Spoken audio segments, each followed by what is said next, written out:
नमस्कार, P news की खबर दिन भर में आपका स्वागत है। आइए नजर डालते हैं आज की खास खबरों पर। बुलंदशहर में मनाया पंचायत चुनाव में जीत का जश्न, बैंड बाजा और बार बालाओं के संग झूमते नजर आए समर्थक। वीडियो सोशल मीडिया पर हुआ वायरल। मिर्जापुर पंचायत भवन कचहरी में हंगामा कर रहे लोगों पर पुलिस ने किया लाठीचार्ज। पुलिस ने हंगामा करने वालों को खदेड़ा। मतगणना में धांधली को लेकर प्रत्याशी और उनके समर्थकों के बीच हुई नोकझोंक। बोकारो में आरटी-पीसीआर कोविड-19 की रिपोर्ट के इंतजार में भटक रहे लोग, नहीं मिल पा रही रिपोर्ट, लंबी लगी है कतारें।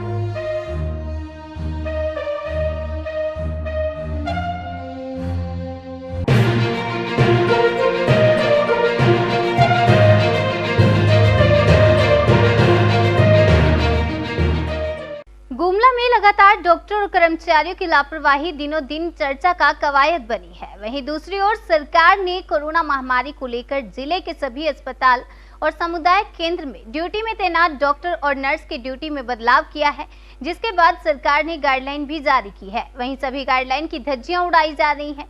वहीं दूर दराज से पहुंचे मरीजों में भी परेशानी का सबब बना है। इलाज की सुविधा नहीं मिलने पर आखिर मरीज जाए तो जाए कहां, ये बड़ा सवाल है। मामला जिला के डुमरी प्रखंड में स्थित सामुदायिक स्वास्थ्य केंद्र का है, जहां डॉक्टर और नर्सों की लापरवाही थमने का नाम नहीं ले रही, जिसको लेकर ग्रामीणों ने सरकार और प्रशासन से लापरवाह डॉक्टर और नर्स को ड्यूटी पर से जल्द हटाने की मांग की है। ज्ञात हो कि डुमरी प्रखंड स्थित सामुदायिक स्वास्थ्य केंद्र में इन दिनों डॉक्टरों और नर्सों के द्वारा मनमानी देखी जा रही है। डॉक्टर और नर्स मनमानी तरीके से अपना काम कर रहे हैं। सामुदायिक स्वास्थ्य केंद्र ने मानवता को भी शर्मसार कर दिया है। ड्यूटी से जब भी मन करता है तब चले जाते हैं और जब मन करता है तब आ जाते हैं। यह सिलसिला लगातार जारी है। इतना ही नहीं, जिनका मन करता है तो मरीज का इलाज करते हैं या फिर मरने के लिए मरीज के हाल पर ही छोड़ दिया जाता है। बता दें कि बीते दिनों देर रात पहुंची महिला प्रसव पीड़ा से करा रही थी, जिसके बाद ना ही डॉक्टर पहुंचे और ना ही नर्स पहुंची। खाना पूर्ति कर गर्भवती महिला को सामुदायिक स्वास्थ्य केंद्र परिसर से जबरन दुर्व्यवहार कर बाहर निकाल दिया गया। महिला के ट्रीटमेंट भी नहीं किया। वहीं ड्यूटी में तैनात डॉक्टर शशि टोपो अपनी ड्यूटी से गायब थी।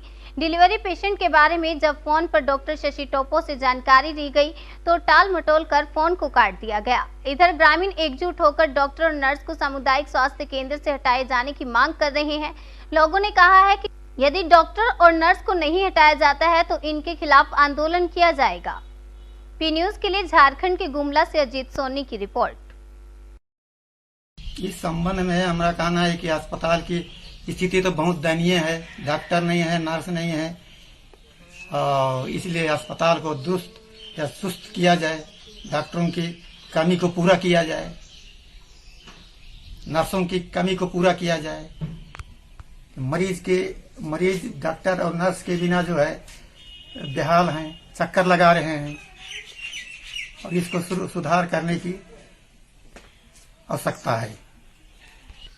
यहाँ इस अस्पताल में 2 एम्बुलेंस है और खराब है, इसलिए यहाँ नया एम्बुलेंस की जरूरत है, ताकि मरीजों को यहाँ से ट्रांसफर करने में सुविधा मिल सके और नए डॉक्टर और नर्स को यहाँ पर दिया जाए जो काम करने के लायक हैं।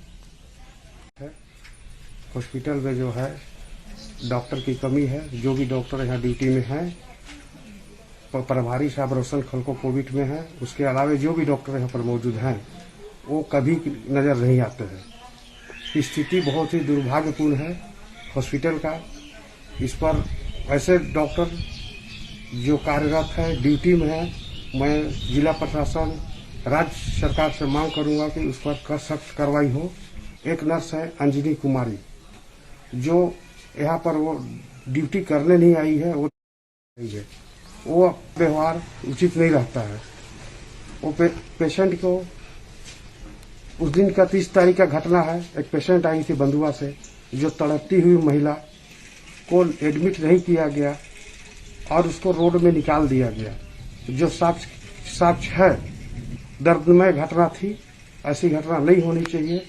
जो भी ड्यूटी उस पीरियड में ड्यूटी थी उसको अविलंब बर्खास्त किया जाए और यहाँ बरसों से पड़े स्टाफ जो भी हो उसको तत्काल यहाँ से हटाया जाए। पेशेंट को डिलीवरी केस वाले पेशेंट को लाया गया, उस समय आप अनुपस्थित थे। इस विषय में आप क्या बोलना चाहते हैं? ड्यूटी चेंज हो रहा है। हम लोग को समय से पहले भी बुलाया जा रहा है और समय के बाद भी रखा जा रहा है। अभी मेरी ड्यूटी नहीं है, फिर भी हम यहाँ हैं। तो उस दिन भी हम ड्यूटी से पहले भी यहाँ थे, ड्यूटी से पहले भी वहां थे। और इसे लगातार ड्यूटी के करने के चलते मेरी तबीयत खराब हो गई थी उस दिन। तो हम 8:30 पौने 9 बजे यहाँ से निकले थे और मेरे बाद अब ये बहुत लोग स्टाफ थे और उन्होंने पेशेंट को जो भी था वो किया और रिफर भी किया। यहाँ पे पेशेंट 10 दिन से घर में था और उसकी हालत उस वजह से बिगड़ी है। लास्ट मोमेंट में आने से इस पेरिफेरी में हम लोग कुछ नहीं कर सकते। पहले भी हमें बुलाया जा रहा है और ड्यूटी के बाद भी हमें रोका जा रहा है। अभी भी मेरी ड्यूटी नहीं है, आप देख सकते हैं रोस्टर में, तो भी हम हैं यहाँ पे। तो जब हम लोग पहले आएंगे तो किसी समय में हम लोग घर भी जाएंगे। जी। 2-3 घंटा पहले अगर आ जाते हैं तो 15 मिनट आधा घंटा अगर तबीयत खराब हो तो चले जाने में क्या दिक्कत है। और मेरा स्टाफ यहाँ पे था और उन्होंने पेशेंट को हर चीज मुहैया कराया था। कोविड-19 का प्रकोप बोकारो जिले में कहर बरपा रहा है। पूरे बोकारो शहर में जिला प्रशासन के द्वारा लॉकडाउन का पालन करने पर ज्यादा से ज्यादा जोर दिया जा रहा है और बहुत हद तक लॉकडाउन की पालना करने में जिला प्रशासन को कामयाबी भी मिल रही है। लेकिन सबसे बड़ी समस्या ये है कि जो पॉजिटिव पाए जाते हैं या जिन्हें पॉजिटिव हो जाने की शंका हो जाती है और वे लोग टेस्ट करवाने के लिए जाते हैं तो टेस्ट सेंटर पर भीड़ उमड़ती है और वहां ना ही सोशल डिस्टेंसिंग का पालन हो पाता है और ना ही किसी तरह से लोग जांच करने के लिए सैंपल दे पाते हैं। तो RT-PCR का रिपोर्ट लंबा समय लगा देते हैं। 10 दिन से 12 दिन से लोग रिपोर्ट लेने के लिए चक्कर लगाते रहते हैं, लेकिन उन लोगों को रिपोर्ट उपलब्ध नहीं होती। बोकारो जिले में जितने भी हेल्पलाइन नंबर हैं, यदि उन नंबरों पर कॉल किया जाए तो रिपोर्ट के बारे में कोई जानकारी नहीं मिलती। ये सलाह जरूर मिल जाती है कि यदि लक्षण दिख रहा है तो दवाई खाना आरंभ कर दें, रिपोर्ट का इंतजार ना करें, रिपोर्ट जब आएगी तब देख लेंगे, लेकिन दवाई आरंभ कर दें। यही कारण है कि बोकारो के लोग काफी सशंकित हैं और डरे भी हुए हैं। अगर RT-PCR की रिपोर्ट में 10 से 12 दिन का समय लगता है तो लोगों का डरना भी लाजमी है। सरकार को हर हाल में ये चाहिए कि बोकारो जिले में RT-PCR का एक जांच केंद्र हर हाल में यथाशीघ्र स्थापित करें। वैसे भी बोकारो जिला भारत के कई राज्यों में ऑक्सीजन भेजकर ना जाने कितने लोगों के सांसों की डोर को टूटने से बचा रहा है और यहाँ की जनता RT-PCR की रिपोर्ट के लिए 10 से 12 दिन तक का इंतजार के लिए भटक रही है और जहाँ पर जांच होती है वहाँ इतनी भीड़ है कि वहीं से बीमारी फैलने की आशंका उत्पन्न हो जाती है और जांच कराना जरूरी है, इसलिए लोग तो वहां हर हाल में जाएंगे। इस बिंदु पर भी प्रशासन को ध्यान देना चाहिए। डिस्ट्रिक्ट सर्विलांस यूनिट के पास मैं खड़ा हूं, IDSP IHP बोकारो के ऑफिस में। यहां पर RT-PCR का जो जांच होता है कोविड टेस्ट, उसी का यह ऑफिस है और यहां पर रिपोर्ट लेने के लिए हमारे सामने कुछ लोग लाइन में लगे हुए हैं। यहाँ की स्थिति मैं बताना चाहूँगा कि कोई कर्मचारी यह बताने को तैयार नहीं है कि रिपोर्ट आपका कब आएगा।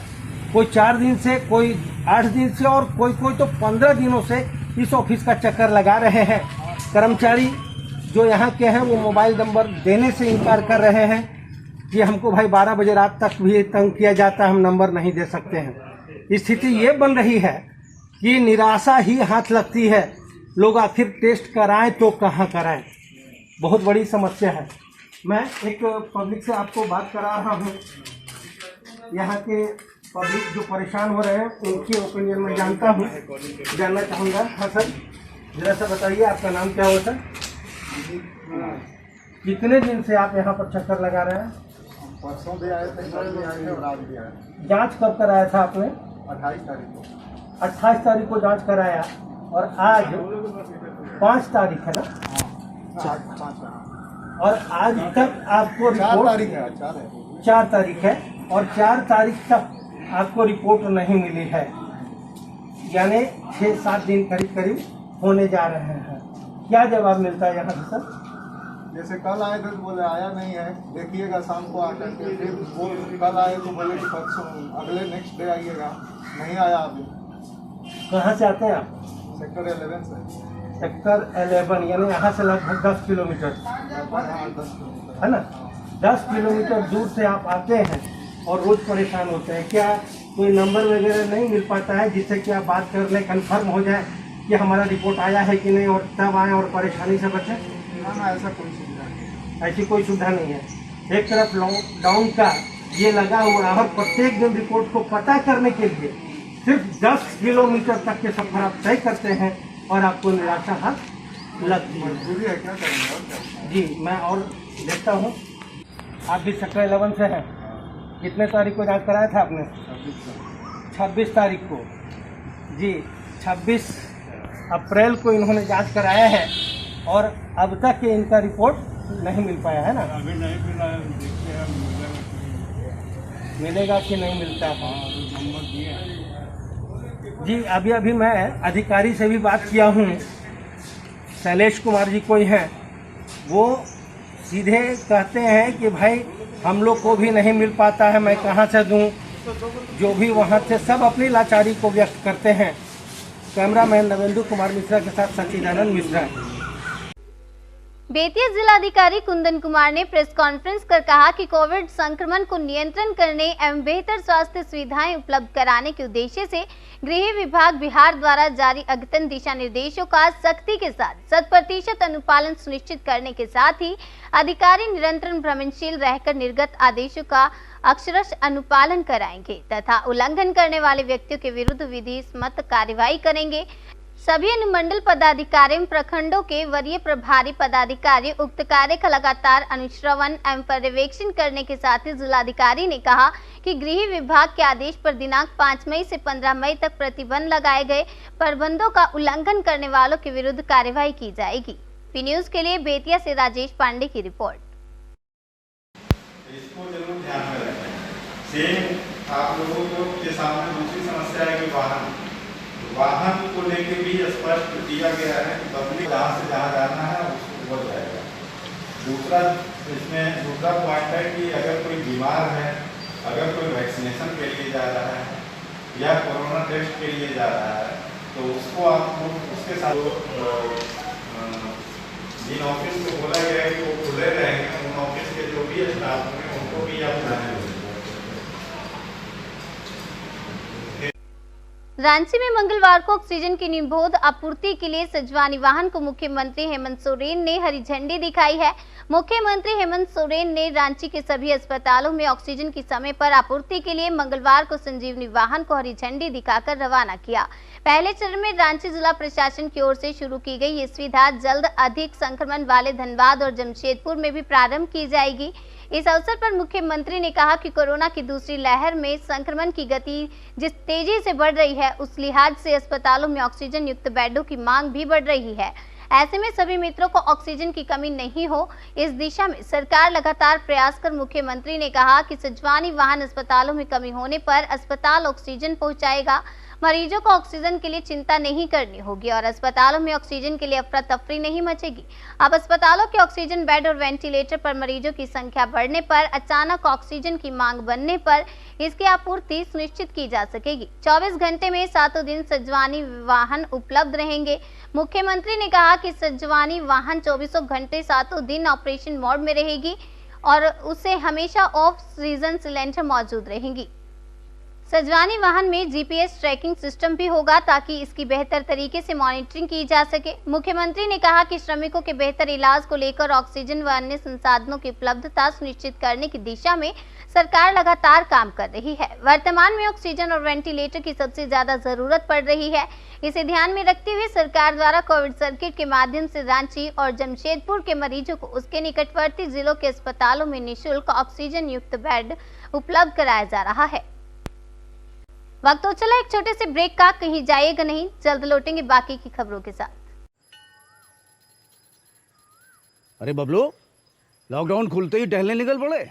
महामारी अभी फैली हुई है। सरपंच जी टहलने नहीं, काम पे वापस जा रहे हैं। तुझे डर नहीं लगता वायरस पकड़ लेगा? पहले थोड़ा बहुत डर लगता था, फिर पता चला कि अगर मैंने पूरी सावधानी बरती तो ये बीमारी होने की संभावना कम है। सबसे महत्वपूर्ण है ये मास्क। काम पर मास्क हमेशा पहनूंगा, समय समय पर हाथ धोता रहूंगा और दूसरों से हर वक्त कम से कम 2 गज की दूरी बनाए रखूंगा। खुद को, दूसरों को और अपने परिवार वालों को भी सुरक्षित रखूंगा। अरे भाई, मेरी जिम्मेदारी बनती है तुझे चेतावनी देना, सो दे दिया। जब देश के मेडिकल और स्वच्छता कर्मचारी रोज कोरोना वायरस से लड़ने का काम कर रहे हैं तो हमारी भी तो जिम्मेदारी बनती है अपना काम करने की। बबलू तुझे कुछ हो गया तो? हजारों लोग इस बीमारी को हराकर ठीक हो चुके हैं, और अगर किसी कारण मुझे ये बीमारी हो भी जाए तो सरकार ने अस्पताल में हमारे इलाज के लिए पर्याप्त व्यवस्था कर रखी है। ये घबराने का वक्त नहीं, एक दूसरे का हौसला बढ़ाने का वक्त है। अरे ऐसे क्या देख रहा है? तू काम पे जाएगा, मैं नहीं जाऊंगा, नाक नहीं कट जाएगी मेरी। चलो। मास्क। हाँ मास्क मास्क। अरे नाक तो ढक लो। हाँ। कोरोना वायरस से हमें लड़ाई जारी रखनी पड़ेगी, पर उससे डर कर नहीं, पूरी सावधानी के साथ डट कर चलिए। रुकी जिंदगी को आगे बढ़ाएं, देश को आत्मनिर्भर बनाएं। जय हिंद। ब्रेक के बाद एक बार फिर रुक कर लेते हैं बाकी की खबरों की ओर। अगली खबर झारखंड के गुमला से है। जिला के घाघरा प्रखंड में कोरोना रैपिड टेस्ट के लिए लोगों में जागरूकता देखने को मिल रही है। घाघरा प्रखंड मुख्यालय में विभिन्न जगह पर रैपिड टेस्ट कराने को लेकर लोगों में जागरूकता फैलाने का काम किया जा रहा है। वहीं घाघरा प्रखंड मुख्यालय के पंचायत भवन में काफी संख्या में टेस्ट करवाने पहुंच रहे हैं लोग। एनएम प्रियंका कुमारी बीटीटी घाघरा प्रखंड के बबीता देवी ने लोगों को जांच के लिए लोगों को प्रेरित किया है। जांच करवाने के लिए सैकड़ों महिला पुरुष आगे आए एंड जांच करवा रहे हैं और अपने आसपास के लोगों से भी अपील कर रहे हैं और सभी लोग जागरूक हो गए और लोग जांच करवाने भी जा रहे हैं। पी न्यूज के लिए झारखंड के गुमला से अजीत सोनी की रिपोर्ट। आज घाघरा पंचायत भवन में 25 व्यक्ति को रैपिड टेस्ट के द्वारा जांच किया गया, जिसमें 5 पॉजिटिव है, जिनको होम क्वारंटाइन के लिए भेजा गया। अगली खबर की ओर रुख करते हैं। अगली खबर कासगंज से है। जनपद में चल रही मतगणना के तीसरे चरण में गड़बड़झाला किए जाने का मामला सामने आया। 5 बार रिकाउंटिंग में 5 वोट से जीते प्रत्याशी को हराकर हारे प्रत्याशी को जीत का प्रमाण पत्र दिए जाने के बाद प्रधानी जीती महिला ने विद्युत करंट पकड़कर जान देने का प्रयास किया। हालांकि मौजूद पुलिस ने लाइन काटकर महिला को बचाकर अपनी हिरासत में ले लिया। महिला के पति का आरोप है कि बीजेपी नेताओं के इशारे पर उन्हें हरा दिया गया और उसकी पत्नी के साथ मारपीट कर बंद कर दिया गया। मामला मतगणना के तीसरे चरण का है। बताया जा रहा है कि ग्राम सुल्तानपुर नसरतपुर से मालती देवी पत्नी राजीव कुमार ने ग्राम प्रधान का चुनाव लड़ा था। मतगणना के दौरान उन्हें 5 वोट से जीत भी मिली थी, लेकिन बीजेपी नेताओं के इशारे पर जीते प्रत्याशी को हराने का सिलसिला शुरू हुआ और एक नहीं 5 बार रिकाउंटिंग कराई गई। उसमें भी मालती की जीत हुई, लेकिन कोई हल नहीं हुआ तो मतदान के दौरान 30 बैलेट पेपरों पर पीठासीन अधिकारी की मोहर न होने का बहाना लगाकर चुनाव जीती मालती को हरा दिया गया और हारी प्रत्याशी मंजू को प्रमाण पत्र थमा दिया। ये बात जीती प्रत्याशी बर्दाश्त नहीं कर पाई और मालती ने विद्युत करंट का तार पकड़कर जान देने का प्रयास किया। हालांकि मौजूद महिला पुलिसकर्मियों ने किसी तरह महिला को बचाकर महिला को थाने ले आई। महिला के पति राजीव ने बीजेपी नेताओं के इशारे पर जीते को हराने और पुलिस पर मालती की पिटाई करने का आरोप लगाया है। पी न्यूज के लिए कासगंज से सचिन दुबे की रिपोर्ट। करंट क्यों पकड़ा था, क्या वजह रही? मेरे साथ हर अधिकारी ने अन्याय किया। हर अधिकारी ने तहसीलदार सर ने पैसे खाए हैं, घूस खाई है। आपने जो विद्युत करंट पकड़ा था, क्या वजह रही? मेरे साथ अन्याय किया है इनने। बराबर वोट थे और उनको प्रमाण पत्र दिया जा रहा है। क्या अन्याय किया? क्या अन्याय किया? क्या अन्याय किया? प्रमाण पत्र नहीं दे रहे हैं मेरे हाथ। बोली ना पा रही, बता ही ना पा रही। करो बस। जो देखते हैं लिखिए, इनको पता पर लिखिए, इनके पता पर जो भी शिकायत इनकी है इन पर कार्रवाई होगी, सुनी जाएगी। हमारे अधिकारी सुनेंगे। उन्होंने मुझे भेजा है इनको सुनने के लिए, ठीक है? डीएम साहब ने मुझे भेजा है इनको सुनने के लिए, इनकी सुनी जाएगी। बस इनका पता पर अभी रुक जाओ। मिर्जापुर पंचायत भवन कचहरी में हंगामा कर रहे लोगों पर पुलिस ने लाठीचार्ज किया। पुलिस ने हंगामा करने वालों को खदेड़ा। तो वहीं आपको बता दें, मतगणना में धांधली को लेकर प्रत्याशी और उनके समर्थकों के बीच नोकझोंक हुए। नोकझोंक करने पर शहर कोतवाल और सपा के पूर्व जिला अध्यक्ष शिवशंकर यादव पर धांधली का आरोप लगाया। पहाड़ी वार्ड नंबर 2 से किरणधर दुबे के समर्थकों की पुलिस से धक्का मुक्की होने पर पुलिस ने लाठीचार्ज किया। विरोध कर रहे समर्थकों को पुलिस ने पीटा। ढुलमल रवैये के कारण आज भी मतगणना के रिजल्ट को लेकर बवाल मचा है। शहर कोतवाली के जिला पंचायत का ये पूरा मामला है। अरे बाप रे बाप, अरे बाप रे बाप, देखा ना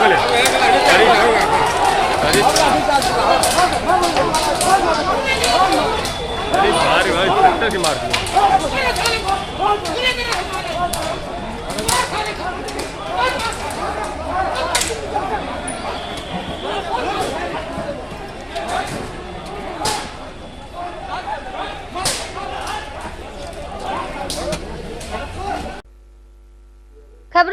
कर लेते हैं बुलंदशहर की। पंचायत चुनाव में जीत का जश्न बैंड बाजा और बार बालाओं के संग मनाया गया। बैंड बाजा और बार बालाओं के संग जीत के जश्न की वीडियो सोशल मीडिया पर वायरल है। वायरल वीडियो में ट्रैक्टर ट्रॉली पर बार बालाएं डांस करती दिख रही हैं। समर्थक भी बार बालाओं संग ठुमके लगाते नजर आ रहे हैं। जीत के जश्न में सोशल डिस्टेंसिंग की जमकर धज्जियां उड़ाई गई। नवनिर्वाचित प्रधान के समर्थक विजय जुलूस में ना मास्क और ना ही सोशल डिस्टेंसिंग का पालन करते दिखे। अनूपशहर कोतवाली क्षेत्र के गांव बीरपुर के प्रधान दीपक कुमार ने समर्थकों के साथ जुलूस निकालकर जीत का जश्न मनाया। बीरपुर के नवनिर्वाचित प्रधान दीपक कुमार की वीडियो भी वायरल हो गई है, जिसमें उसने लिखा, प्रधानी शेर जीतते हैं, कुत्ते नहीं। मांधाता विकास खंड के सहेरुआ गांव के पूर्व प्रधान के बेटों ने स्थानीय पत्रकार को फोन पर धमकी देते हुए गालियां दी। मामले को गंभीरता से लेते हुए पत्रकार ने मांधाता कोतवाली में तहरीर दी है। सहेरुआ गांव निवासी अतुल यादव एक दैनिक अखबार में रिपोर्टर हैं। उनका आरोप है कि चुनावी रंजिश के चलते गांव के पूर्व प्रधान प्रमोद मिश्रा के पुत्र रवि मिश्रा ने मंगलवार की सुबह उनके मोबाइल पर कॉल करके उन्हें धमकी दी।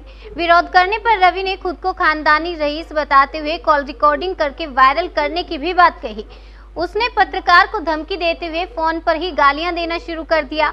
इसके पहले भी पूर्व प्रधान के बड़े बेटे रिंकू मिश्रा ने उनके घर पर जाकर धमकी दी थी। मामले में अतुल यादव ने मांधाता कोतवाली में तहरीर दी है। अगली खबर की ओर रुख करते हैं। अगली खबर साहिबगंज से है। कोरोना महामारी के इस बुरे दौर में जिले एवं जिलेवासियों की सुरक्षा के लिए स्वास्थ्य मिनरल एजेंसी ने आगे बढ़कर 20 लाख रुपए जिला प्रशासन को CSR मद में दिया है। उपायुक्त रामनिवास यादव ने जानकारी देते हुए बताया है कि स्वास्थ्य मिनरल एजेंसी के प्रोपराइटर विक्रम प्रताप सिंह ने जिले के CSR मद में 20 लाख रुपए दिए हैं, जिसके जरिए जिले में बेहतर स्वास्थ्य सुविधाएं मुहैया कराई जा सकती हैं। उन्होंने बताया कि कोविड-19 डेडिकेटेड हॉस्पिटल राजमहल में लगाए गए ऑक्सीजन पाइपलाइन का खर्च लगभग 20 लाख रुपए आया, जिसका पूर्ण खर्चा इन्होंने दिया है। इसके लिए उन्होंने पूरे जिले वासियों एवं जिला प्रशासन की ओर से स्वास्थ्य मिनरल एजेंसी के प्रोपराइटर श्री प्रताप का तहे दिल से शुक्रिया किया। साथ ही उपायुक्त श्री यादव ने जिले वासियों से अपील करते हुए कहा कि सरकार के द्वारा दिए गए दिशा निर्देशों का अनुपालन करते हुए घरों में रहें तथा सुरक्षित रहें।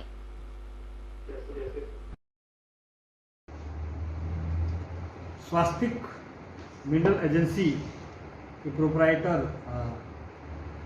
श्री विक्रम प्रताप जी ने जिला के CSR मद में 20 लाख रुपए दिए हैं, जो कि डेडिकेटेड कोविड हॉस्पिटल राजमहल में जो हमारा पाइपलाइन का कार्य हुआ है विद मैनीफोल्ड 50 पॉइंट पे हुआ है, इसका लगभग खर्चा 20 लाख के आसपास आएगा। तो पूर्ण खर्चा इनके द्वारा दिया गया है। इसके लिए मैं पूरे जिले की तरफ से और जिलावासियों की तरफ से तहे दिल से इसका शुक्रगुजार हूँ, धन्यवाद देता हूँ और रिक्वेस्ट करता हूँ कि जिलावासी अभी कोविड बिहेवियर और नए जो नॉर्म्स आए हैं उनका पालन करते हुए अपने आप को बचाए रखें, स्वस्थ रहें। Thank you. LIC premium point की लूट का खुलासा CO सिटी अभय कुमार पांडे ने महज 3 घंटे में किया। LIC प्रीमियम पॉइंट दहिला मऊ से नगद 2,20,000 की तमंचा सटाकर हुई लूट का खुलासा CO सिटी अभय कुमार पांडे ने महज 3 घंटे में किया। खुलासा करते हुए ये साबित हुआ कि LIC प्रीमियम पॉइंट का कर्मचारी सट्टा लगाकर खेलता था। IPL सट्टेबाजी में 2,20,000 की हार की वजह से उसने झूठी लूट की कहानी रची। मामला नगर कोतवाली क्षेत्र के दहिला मऊ की घटना है। दहिला मऊ में सुबह एक लूट की घटना की सूचना मिली थी सर, क्या उसमें आपको? आज दिनांक 5 तारीख लगभग 9:45 पर सूचना प्राप्त हुई कि एक LIC अभिकर्ता है, उनसे 2,20,000 रुपये की लूट हो गई। घटनास्थल पर पहुंचे और बातचीत के दौरान जो जिन्होंने सूचना दी थी उनसे इंट्रोगेशन में ये बात सामने आई कि एक्चुअल में लूट की घटना नहीं हुई थी। वो IPL कहीं दिल्ली से फ़ोन करके वो IPL का सट्टा लगाते थे, जिसमें वो लगभग 4 लाख रुपए हार गए थे, जिस कारण जो है उन्होंने ये झूठी सूचना दी। इस संबंध में हम लोग उनसे और अन्य पूछताछ करके आवश्यक विधि कार्रवाई करें। एक बार फिर रुक कर लेते हैं साहिबगंज की ओर। महिला थाना प्रभारी रूपा तिर्की की मौत से पुलिस महकमा सदमे में है। 2018 बैच की तेज तर्रार महिला पुलिस अधिकारी की इस तरह हुई मौत ने कई सवाल खड़े कर दिए हैं। ज्ञात हो कि रांची के रातू कांटी टांड निवासी रूपा तिर्की जिला मुख्यालय के महिला थाना की प्रभारी के रूप में साहिबगंज में तैनात थी।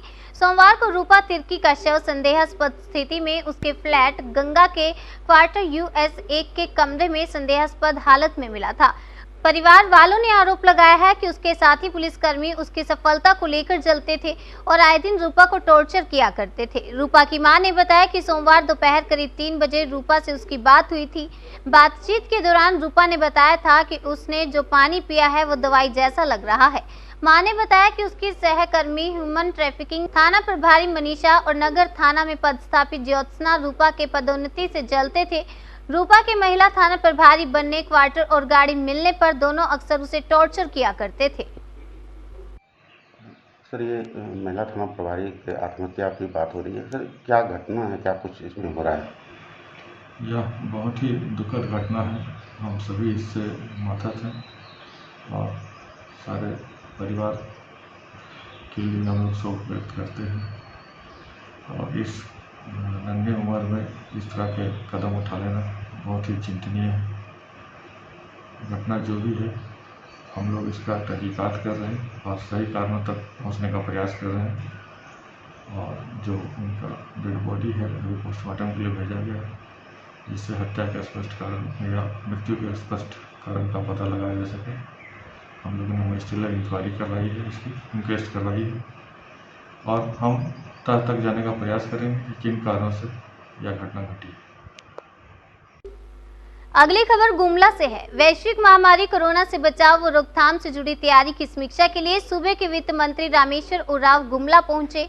जिला प्रशासन के अधिकारियों के साथ बैठक कर टीकाकरण व महामारी की रोकथाम से जुड़े प्रबंध का जायजा लिया।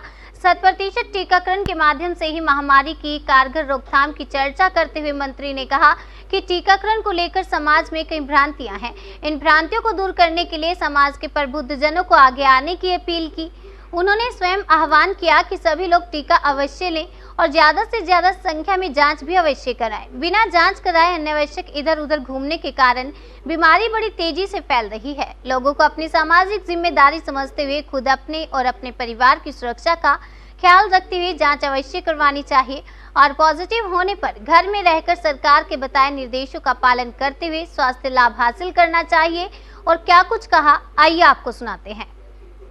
आसान तरीका है इसे बचने के लिए, इससे रोकने के लिए वो टीका लेना। अभी टीका पर्याप्त संख्या में हमको मिला नहीं। बात बता रहे थे, CS बता रही थी, DC बता रहे थे, वो शुरू किए टीका देने का, लेकिन बीच में खत्म हो गया। जब आएगा तो शुरू करेंगे।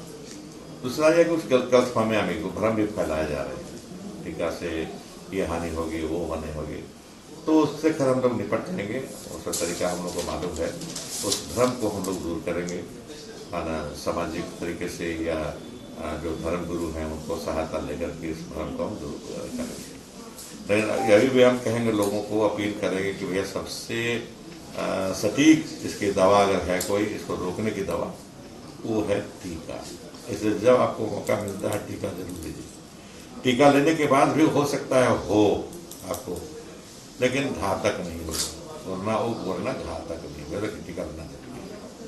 ये आपसे अपील करूंगा, आपके मार्फत से लोगों से, गुमला के भाइयों बहनों से, कि टीका जरूर लें और टेस्ट भी कराएं। टेस्ट नहीं करा करके आप अपने नुकसान सा रहना शरीर में, और दूसरा कि जहाँ जहाँ घूम रहे हैं वहाँ आप स्प्रेड कर रहे हैं, फैला रहे हैं। आपको तो मालूम नहीं कि आप कोरोना संक्रमित हैं, बिना टेस्ट के घूम रहे हैं, तो बिना जाने हुए कि आपको कोरोना है कि नहीं है। जहाँ जहाँ घूमिएगा वहाँ लोगों को होगा, तो आप इसको फैला रहे हैं। बेहतर ये है कि आप टेस्ट करा लें और जब पॉजिटिव हो जाते हैं तो घर में रहें। लोगों को है कि पूरे देश में, मैं कहूँ पूरे विश्व में ये बीमारी चल रही है। यहाँ सेकेंड फेज अभी शुरू हुआ, देश विदेश में दूसरे जगह पहले, जैसे इंग्लैंड में हो, UK कहिए, इंग्लैंड नहीं कहते हैं, UK कहिए, USSR कहिए, या फिर USA कह लीजिए। सेकेंड फेज पहले चल चुका और हमारे देश में केंद्र सरकार इस बात की इसको गंभीरता से नहीं ली। नतीजा ये हुआ कि देश तैयार नहीं रहा सेकेंड वेव को सहने के लिए। इसकी तैयारी हमने नहीं किया, उसको फेस करने, सहने नहीं, फेस करने के लिए। तो ये गड़बड़ी हुई केंद्र की सरकार की ओर से, उसका खामियाजा हमको सहना पड़ा। बहरहाल यहाँ दिक्कतें हैं। जिस रूप में जिस महामारी फैल रही है, हाँ हमारी तैयारी उतनी नहीं है, इस पर दो मत नहीं है। बेड्स नहीं थे, ऑक्सीजन नहीं थे, रेमडेसिविर की कमी है। लेकिन ये बताएं आपको हम कि ये भारत सरकार की ये जिम्मेदारी बनती थी कि हमारे हमको देती। रेमडेसिविर हम पैदा नहीं करते हैं, ऑक्सीजन भी हम पैदा नहीं करते हैं, वो स्टील कंपनी वाले करते हैं जो केंद्र सरकार की जिम्मा में है। इस तरह से हमको तैयारी रहना चाहिए, देश को भी और झारखंड को भी। लेकिन तैयार नहीं हो रहे, इसलिए बीमारी ज़्यादा बढ़ रही है और हमारे पास साधन पहले से जो है इंफ्रास्ट्रक्चर है वो हम उसको कोप अप नहीं कर पा रहे थे। लेकिन अभी वो स्थिति नहीं है, हम इससे हम लड़ रहे हैं। रांची जाके देखिए और जगह जाके, यहाँ भी देख लीजिए कि छोटे छोटे जगहों में भी बेड बनाए गए हैं, ऑक्सीजन की व्यवस्था की गई है। रेमडेसिविर भी पर्याप्त मात्रा में अभी के अनुसार है यहाँ पर। लेकिन समीक्षा होने पर यही पदाधिकारियों ने कहा कि भविष्य में जरूरत पड़ेगी ऑक्सीजन की। तो ऑक्सीजन उन्होंने कहा कि ऑक्सीजन का आप जब भी मांग कीजिएगा हम राज्य से दिलाएंगे। दूसरा ये कि यहाँ ऑक्सीजन प्लांट बैठाइए खूब। यहाँ डिस्ट्रिक्ट हेडक्वार्टर है, ये मुख्यालय का अस्पताल है। यहाँ हर अस्पताल, मुख्यालय अस्पताल में प्लांट बैठाने की बात चल रही है और यहाँ भी हम लोग बैठाएंगे। यहाँ पे प्लांट बैठेगा ऑक्सीजन प्रोडक्शन करने वाला। तो इस तरह से भविष्य में अगर थर्ड फेज आया, जिसकी चांस ज़्यादा है, लोग कर रहे हैं, तो इस बार हम तैयार रहेंगे उसको फेस करने के लिए। ये कहना चाहते हैं। खगड़िया जिला के सीमावर्ती क्षेत्र आलमनगर थाना क्षेत्र के चतरा बहियार में 18 वर्षीय युवक की धारदार हथियार से गला रेत कर हत्या कर दी। आलमनगर थाना क्षेत्र में फेंक दिया गया। वहीं युवक की पहचान बेलदौर थाना क्षेत्र के कुर्बन पंचायत के बगड़ा गांव के वार्ड 12 नंबर गांव निवासी बजरंगी सदा के 18 वर्षीय पुत्र सुमित कुमार उर्फ जिया लाल के रूप में हुई है। वहीं घटना स्थल पर बेलदौर थाना अध्यक्ष शिव कुमार यादव, एएसआई कृष्णा कुमार सिंह, एसआई महानंद चौधरी, आलमनगर थाना क्षेत्र के एएसआई शिवजी सिंह एवं रतवारा ओपी प्रेमनाथ शर्मा घटनास्थल पर पहुंचकर मामले की छानबीन में जुटे। वहीं आलमनगर थाना के एएसआई शिवजी सिंह एवं रतवारा ओपी के एसआई प्रेमनाथ शर्मा ने शव को कब्जे में लेकर पोस्टमार्टम के लिए मधेपुरा भेज दिया गया। बताया जाता है कि कुर्बन पंचायत के बगड़ा गांव निवासी बीते मंगलवार की शाम को गांव के ही विजय सदा के दामाद अपने मोटरसाइकिल पर बैठकर ददरोजा बाजार कहकर ले गया था। वहीं सुबह को ग्रामीण मवेशी का चारा लाने के दौरान देखा कि बोकू मंडल के खेत के समीप युवक की हत्या कर शव को फेंक दिया गया है। वहीं मृतक के पिता ने बताया कि विजय सदा के दामाद के पुत्री से करीब 1 वर्ष पूर्व प्रेम प्रसंग था। बात को लेकर इसी को कहा सुनी हुई थी। इसी बात को लेकर उनके दामाद ने गला रेत कर निर्मम हत्या कर दी। वहीं इस संबंध में बेलदौर थाना अध्यक्ष कहा कि ये मामला मेरे थाना क्षेत्र का नहीं है। घटना के कारण तब ये लोग ने बताएगा, ये ने बताएगा। सर ये घटनास्थल पर कुछ तो पता चला? प्रेम प्रसंग के कह रहा है, प्रेम प्रसंग के अथी। कब सर ये घटना कब की है? ये लोग का कहना है कि शाम तक ले हम लोग खोजबे किए जी, शाम तक खोजबे किए। ये कहाँ का मामला है?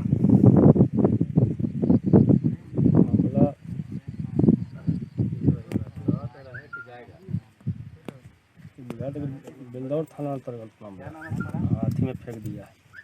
कहाँ फेंक दिया? चतवाड़ा थाना अंतर्गत।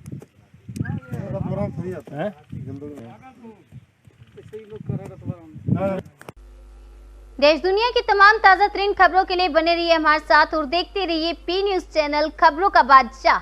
नमस्कार।